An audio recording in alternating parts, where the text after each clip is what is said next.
So let's go over the first type of game that I mentioned in the previous video. We have a a simultaneous game that happens in one period, so it's not repeated.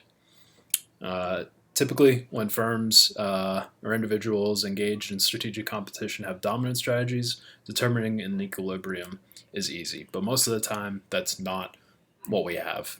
Most of the time, the optimal strategy for a player depends on what the other player is going to do. In these cases, we rely on a stronger concept of Nash equilibrium introduced in the previous chapter. The Nash equilibrium requires that an action taken is the best thing that a player can do given the action that the opponent is taking.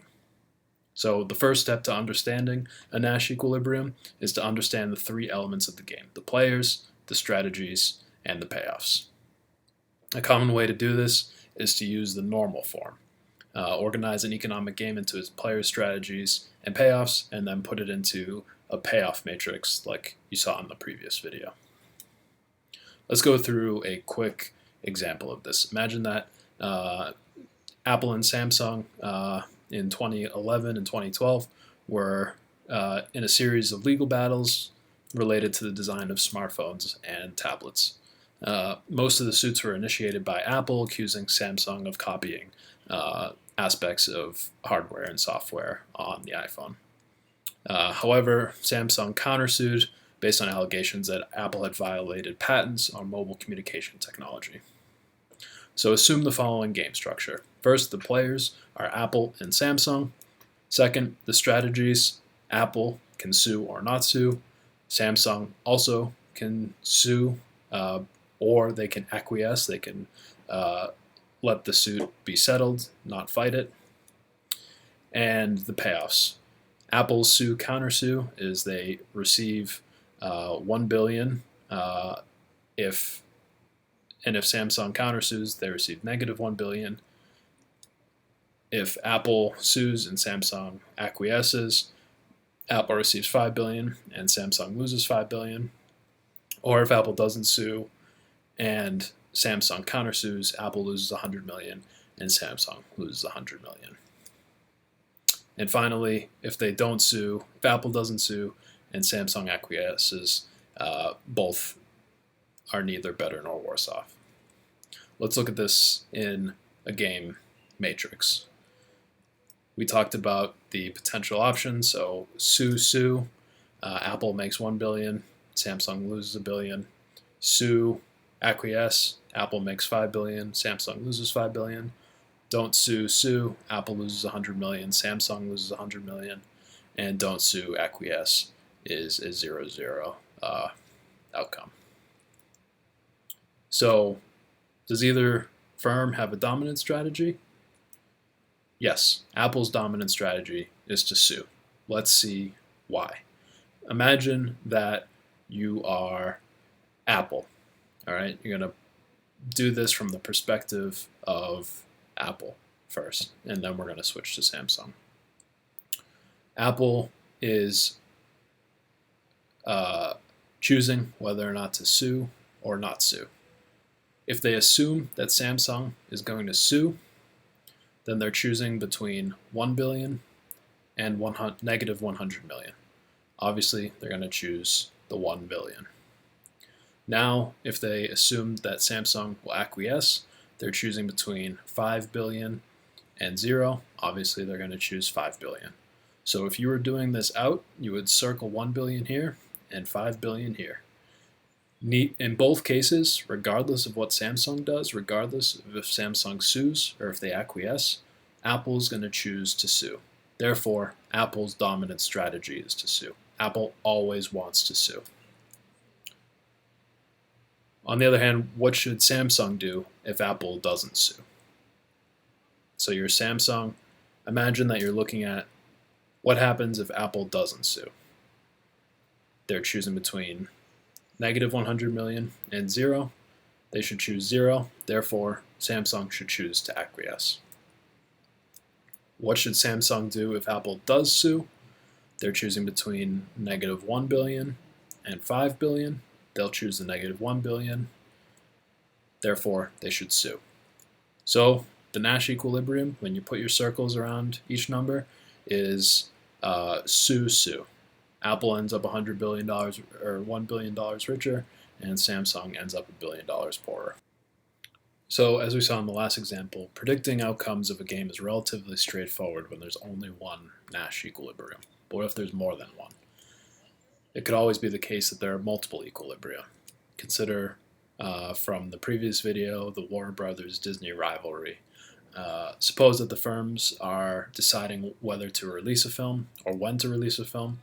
The available periods are May, December, and March. Here's our matrix. So Disney and Warner Brothers have symmetrical payoffs, and it appears that there are two Nash equilibria, so there are no pure strategies. I encourage you to go through this table and make sure that the numbers that you circle correspond to the check marks that you see here. The important point is that we have two Nash equilibria when we go through the table. We have Warner Brothers opening date in December, Disney opening date in May, and vice versa. Warner Brothers opening date in May, Disney opening date in December. So what do you do?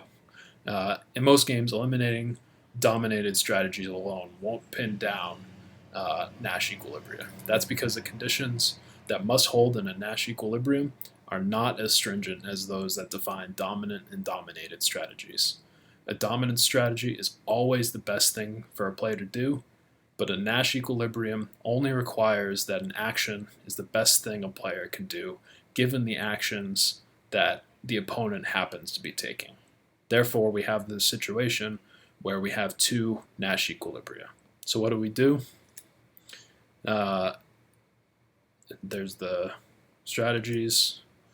We know that March is never optimal regardless of what the competitor might do. Looking at the March column here and the March row here, at no point is it optimal based on what the competitor is going to do.